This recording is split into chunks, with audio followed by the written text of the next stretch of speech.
The letter arrived on a Tuesday, carried by a rider who didn't dismount before tossing it into the mud outside the bunkhouse. Jacob Halley picked it up with the same weary hands that had buried his father 3 winters back, and read words that would change everything. His uncle in St. Louis, the one who controlled the family's remaining money, had arranged a marriage. A bride was coming west on the next train. Jacob crumpled the letter, then smoothed it out again. Because a man did not have the luxury of pride.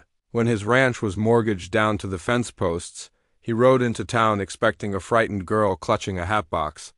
Soft and useless, sent as a punishment disguised as a gift. His uncle had never approved of Jacob's stubbornness, his refusal to sell after the drought took half the herd. Jacob suspected this marriage was meant to finish what the drought started, to saddle him with one more mouth until the bank took everything. Instead, a woman stepped off the train wearing a dress the color of wheat. Her boots scuffed as though she'd walked further than any train could carry her. Her name was Eleanor, and she did not wait for help with her trunk. She hauled it herself, set it in the dust, and looked at the mountains with an expression Jacob had never seen on a woman's face. Not fear. Hunger. The first months were hard in ways neither of them expected. The ranch hands whispered that she was cursed, that her own family had shipped her away because she was too strange, too willful, too full of ideas no proper woman should have. She did not cook the way Jacob's mother had.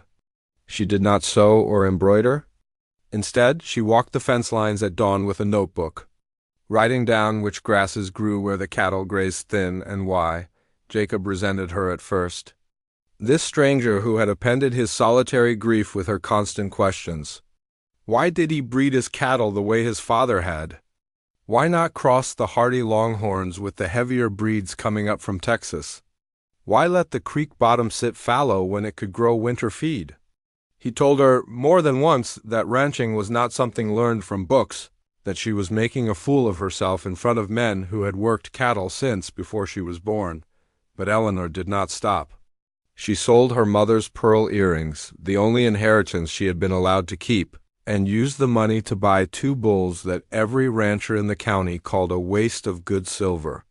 The other men laughed at the sight of her in the branding pen that spring.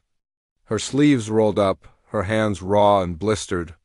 Insisting on marking the calves herself, so she could learn their bloodlines by heart, the turn came in the second winter, when a blizzard buried the high pasture and Jacob's remaining herd scattered into ravines no man could safely search. He rode out anyway, half mad with the thought of losing everything. And it was Eleanor who found him 3 days later, frostbitten and half-conscious, having read the weather in the color of the sky the way her grandfather once taught her on a farm in Ohio. She had already moved 40 head of cattle to shelter before the storm hit. Cattle Jacob hadn't even known were in danger, because she had spent months learning the land better than he had. He wept that night, not from the pain in his hands, but from the shame of having doubted her and the strange, terrifying realization that he had fallen in love with a woman he had once considered a burden sent to break him. From then on, the ranch was theirs in truth, not just in name. Eleanor's crossbred cattle grew fat and hardy where others starved, thriving through droughts that crippled neighboring herds. She kept ledgers no banker could argue with, and within 5 years, buyers from as far as Cheyenne were traveling to the Halley Ranch specifically for stockbred under her careful eye. The uncle who sent her west, hoping to humiliate his nephew, lived long enough to see the Halley name spoken with envy across 3 counties, and he never spoke of it again. Eleanor never forgot the wheat-colored dress she wore stepping off that train, and kept it folded in cedar for the rest of her life, not out of vanity, but as a reminder of the woman who had arrived believing herself unwanted, sent away like something broken. She often told her children, gathered around the hearth on cold Montana nights, that the cruelest gifts sometimes carry the greatest fortune, if only someone is stubborn enough to see what others cannot.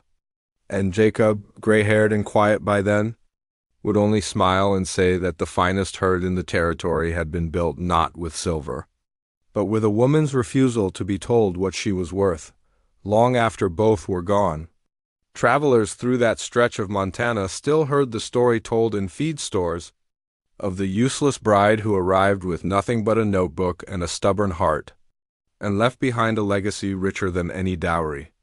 Proof that fate disguises its greatest blessings as its cruelest jokes.